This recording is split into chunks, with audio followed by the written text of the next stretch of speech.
All right, Shane, moving on to Kentucky. It was the Ice Bowl, like I said, here in 2022. But we had a blizzard, but we actually, the field was cleared by the time they kicked this thing off, Shane. And they did it a little different there in Kentucky. I like the way they did it. They didn't keep score, which was interesting, but they had the first team offense versus the first team defense, and they had the twos against the twos, and I think that's the best way to do it. And the main takeaway from this one, Shane, I wanted to see this offense, of course, with their new offensive coordinator, new offensive line coach. Did it look vastly different? No. They kept it pretty vanilla, in my opinion. But the key takeaway, Shane, Will Levis, he stood out in this game to me. Now, he only had a 2 series, Shane, but he drove the length of the field, scored a touchdown on both of them. One pass to Chris Rodriguez, the running back. So it's good to see Rodriguez get more and more involved in the passing game. And then they have a true freshman step up, Dane Keene, who is the number 1 overall prospect from the state of Kentucky. Another true freshman stepping up here in the SEC. You love to see it. And this Virginia Tech transfer, Shane, that everyone's hyping up, Trayvon Williams. I always say it's very unfair. We cannot compare him to Wan'Dale Robinson. I mean, that guy was like a revelation. But he looked fully capable of filling into that role, so to speak. I mean, he's not going to have 120 receptions, whatever Wan'Dale had last year, but he'll probably give you 80 and hopefully 1,000 yards or something like that. I could see that in his, and that's all you really need with Chris Rodriguez, with a star quarterback. And I think I may be undervalued how good Will Levis is because of how sharp he looked. Again, going against the first team defense, he really did anything he wanted here in the Kentucky spring game, and I was very impressed by Will Levis. I'm with you on the ones and ones because then you could really – because a lot of times you're watching these games and you're like, man, you're trying to figure out, does their offense suck or the defense? It's like it's never who's good. But Will coming out there and connecting on dimes, it's clear that he's ready to take the next step, which is important because I thought what he was able to do last year was phenomenal. But there were some games, there were some moments that we wondered, is this the dude? You know what I'm saying? Mm-hmm. And I don't know, just he felt like a team leader. Last year he felt like he was trying to fit in, or he was, he slowly but surely became that product, but he came out like a captain this time, man. And that's what I want to see from my quarterback. And I wanted to see from this offense. You're right. It was vanilla. It didn't really show us a lot of anything, but what we did see were the key players making key moves. And I'm telling you, Kentucky's going to be scary this year, brother. A lot of people. It's funny. It's so funny. How many years can they do well and people still? Man, I don't know. Last year was a fluke. What about the last 4 years? You know what I'm saying? Yeah. So I'm really liking this program, and I expect them to create some havoc in the East, brother. Yeah, and I think Kentucky did us a favor going ones on ones because when you bring back a senior quarterback.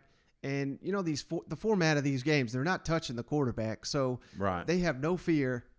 You really need to see the offense lead the way. If the offense does not lead the way and you got a senior quarterback with plenty of experience, and I don't care if he's going against the ones or not, the offense, if they don't win the day, we got issues because Springs is not set up for a defensive showcase. I mean, there's no head hunting. They're not trying to kill anybody.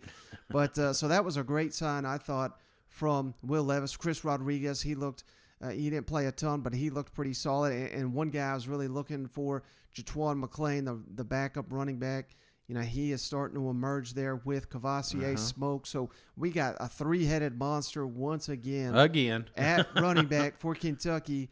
So, yeah, I think this offense is probably going to be the best. I'm trying to think of, that Lynn Bowden. I mean, that sure was fun. I mean, they were running over everybody they faced, but it just wasn't balanced enough to get the deal done against elite SEC opponents.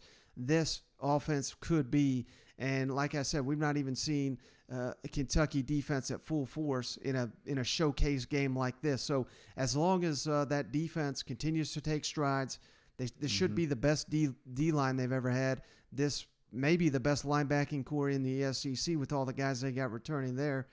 Kentucky, like you said, they're going to be a problem this year. Yeah, and the running game, man, you got a three-headed monster. We got to keep. That's one thing we always talked about, those big uglies up front at Kentucky, and they've seemed to always reload. But it felt like times last year we had a little tough time getting that running game going, which put that weight on Will's shoulders. And for this Kentucky team to work, man, it's got to be balanced. It can't just be one guy out there doing it all. So. That's what I felt like I saw a little bit more of the spring game. It wasn't all one guy. It was a team effort, but it was led by Will. So, this is going to be an exciting year. There wasn't a lot of fans, and I hate that a lot of them didn't get out there, but I tell you, there's a lot of people happy in Lexington, brother. I bet old Ollie was up there. What do you think? I'd say so, yeah. I guarantee he was making snow angels on the sideline, you know. This was the first time the fans have gotten to see Rich Scangrello's offense. What would you have to say about how you like the offense today? It's when it's all said and done, we're very excited about where we're going. We had again, we were relatively basic today, but there's quite a bit of carryover. That you could see some nuances. You probably aren't used to seeing a fullback back there sometimes, so that's a little different. But really, you're just moving the tight end around, when you're playing with 12 personnel and how you move them, what you do with them, and create different looks. But there's a lot we could do that way. But we're excited about where we're heading with the offense. What's kind of impressed you the most of the game? Obviously, you had a drop early and then kind of showed maturity by making a couple big plays after that. Yeah, he has a really good feel for the game. He really doesn't, for a guy that could be, playing spring sports in high school right now. He's very mature in his approach. He's been very consistent. With young guys, you have a tendency to see him have some ups and some downs, and of course that'll be the case with him. But he's more consistent than most younger people I've seen. I like the way he approaches it. He's very mature, and he also has a very good feel for it. The talent's there, but there's also some things that the understanding of the game that you can tell very early that he has that. You mentioned the confidence obviously didn't go anywhere. He scrambled, tried to run a couple guys over there. Yeah. On that one, what did you see out of him, and just how his confidence just will not go away? Yeah. I mean, he's going to dive and put his head down in a spring game when I'm blowing the whistle. I mean, that's the only thing I was upset about with him today. But no, I mean, he's a competitor, as I've mentioned. I mean. You all see it. I mean, every time he takes the field, he's trying to get better. He's competing. He's worried about being the best player for himself. He knows he'll help us when he does that. But he's very driven, and he's getting better in a lot of ways. I felt like he was a little off on one throw today, but most of the time he looked very smooth and very clean. I'm sure Rich and him will watch the film and look at the footwork and all the little things that he's working on to become a even better player. What do you feel like your group has proved here this spring? Pardon me? Through the practices and today, what is your group proving?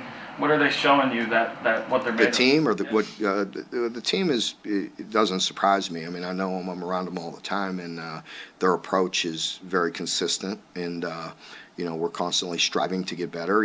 As I tell them each and every day, each person needs to take that and fundamentally try to get better, and in any area of weakness or the things they do well, continue to improve on it. Things where they're falling short, work hard at it. And if they individually get better, then we can't help but collectively as a group get better. But you have to have that mindset each and every day. It gets a little monotonous through the spring. It's a long time. These guys are up early every day, and we practice or we're meeting or they're lifting and things like that. And you have to stay consistent.